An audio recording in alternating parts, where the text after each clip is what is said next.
sacrifices, and so on, along with their various subsidiary functions, are not properly carried out, even by the most expert embodied souls. But we do have to perform sacrifice for Vishnu, or Kṛṣṇa, the Supreme Personality of Godhead. Yagyartat karmanonyatra lokoyam karma bandhanaha tadartam karma konteya mukta sangha samachara. Work done as a sacrifice for Vishnu has to be performed. Otherwise, work causes bondage in this material world. Therefore, O son of Kunti, perform your prescribed duties for his satisfaction, and in that way you will always remain free from bondage. Bhagavad-gita 3:9. The sacrifice for this age of Kali Yuga is the chanting process of Sankirtan. Srila Jiva Goswami has also cited the Chaturmasya Mahatmya of the Skanda Purana concerning the necessity of chanting the holy names of the Lord in this age. Tata chaivotamam loke tapa Sri Hari Kirtanam kalau yuge visheshena Vishnu priyatyai samacharet. In this way, the most perfect penance to be executed in this world is the chanting of the name of Lord Sri Hari. Especially in the age of Kali, one can satisfy the Supreme Lord Vishnu by performing Sankirtan, chanting. So the problem is, nobody is following these Vedic formulas or directions for self-realization. They're all doing their own thing, taking their own interpretation and doing whatever they like. But it is not possible to perform yogic meditation or Vedic sacrifices to the demigods in this age. They will not be effective because they are prohibited by Vedic injunction, as quoted above. Therefore, the Vedic injunction for the age of Kali is Kṛṣṇa varnam tvisa Kṛṣṇam sango pagastra parshadam yagyai sankirtanair prayar yajantihi sumedasaha. In the age of Kali, intelligent persons perform congregational chanting to worship the incarnation of Godhead who constantly sings the names of Kṛṣṇa. Although his complexion is not blackish, he is Kṛṣṇa himself. He is accompanied by his associates, servants, weapons, and confidential companions. Srimad Bhagavatam 11.5.32. So what does this mean? Kṛṣṇa varnam trisa Kṛṣṇam. He is Kṛṣṇa, but not blackish. This means Chaitanya Mahaprabhu. He is Kṛṣṇa himself, but his complexion is akṛṣṇa, not blackish. Kṛṣṇa varnam tvisa. Tvisa means complexion. Akṛṣṇa means yellowish or golden. Sango pangastra parshadam, and he's accompanied by his associates, Nityananda Prabhu, Advaita Prabhu, Srivas, and all his other devotees. Lord Sri Chaitanya Mahaprabhu is the Yuga avatar, the worshipable deity in this age of Kali. And what is his process of worship?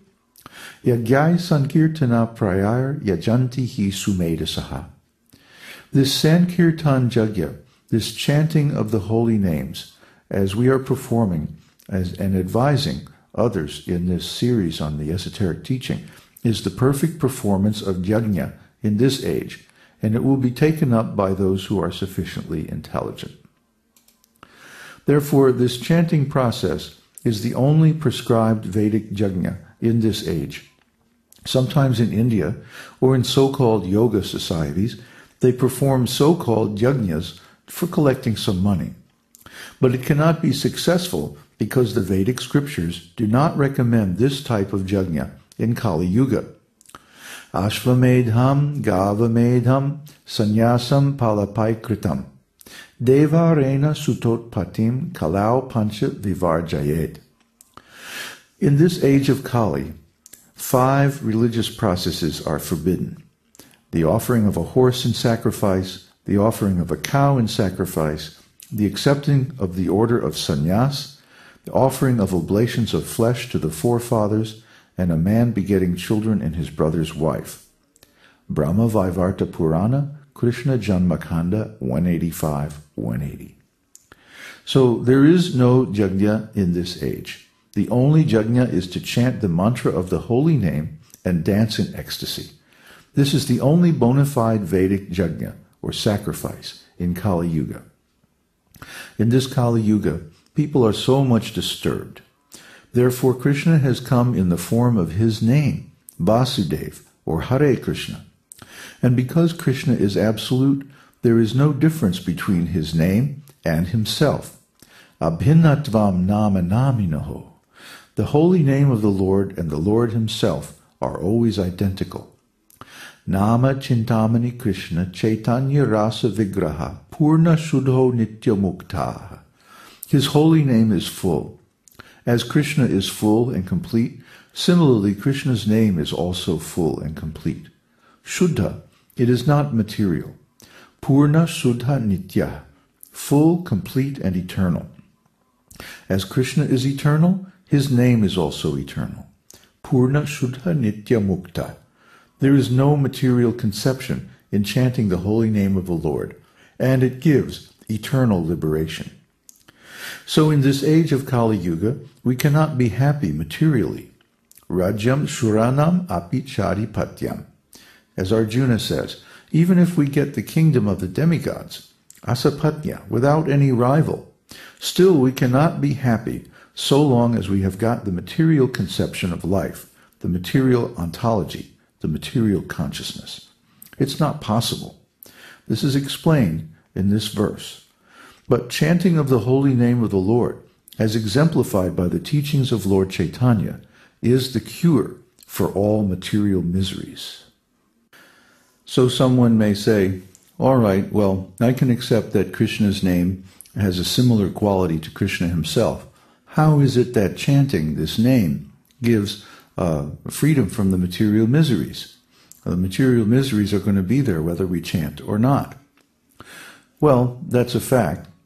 The material miseries are always there, especially when we're in material consciousness. But when we chant the name of Kṛṣṇa, first of all, we are making a commitment to the transcendental ontology. We're changing our consciousness. How do we change our consciousness? Well, the mind is full of impressions called samskaras. When our impressions are only of the material given to us by the material senses, then our impressions capture us in the material ontology. We're stuck in the material consciousness. And in that ontological world, there's no way out. We're stuck in the material world life after life. This gives rise to an intense feeling of alienation because we're not material beings. We're spiritual beings. And our real happiness is also spiritual. So when we chant the name of Kṛṣṇa, we're putting ourselves on the spiritual platform, the spiritual ontology, and we're calling out to Kṛṣṇa. And when we do this, we fill our mind with thousands of impressions of Kṛṣṇa, Kṛṣṇa's name, Kṛṣṇa's form, Kṛṣṇa's pastimes, Kṛṣṇa's qualities, and so on and so forth. And by this cultivation of Kṛṣṇa consciousness, we transform our ontology from the material ontology to the spiritual ontology. And therefore, we transform our consciousness as well. By purifying our consciousness, we become aware of the spiritual world, and we also become aware of our eternal relationship with Kṛṣṇa. And therefore, we are able to get out of the consciousness of this material body and revive the consciousness of our perfect spiritual body.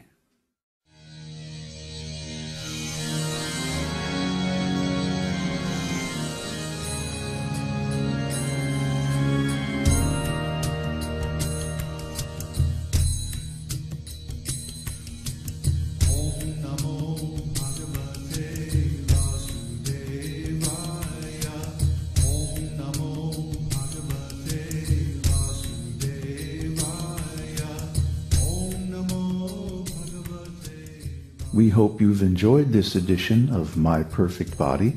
This is David Hughes, your host, reminding you to visit us on the web at esotericteaching.org, where you can purchase the complete Esoteric Teaching Introductory Seminar DVD and many CDs of transcendental music and mantras.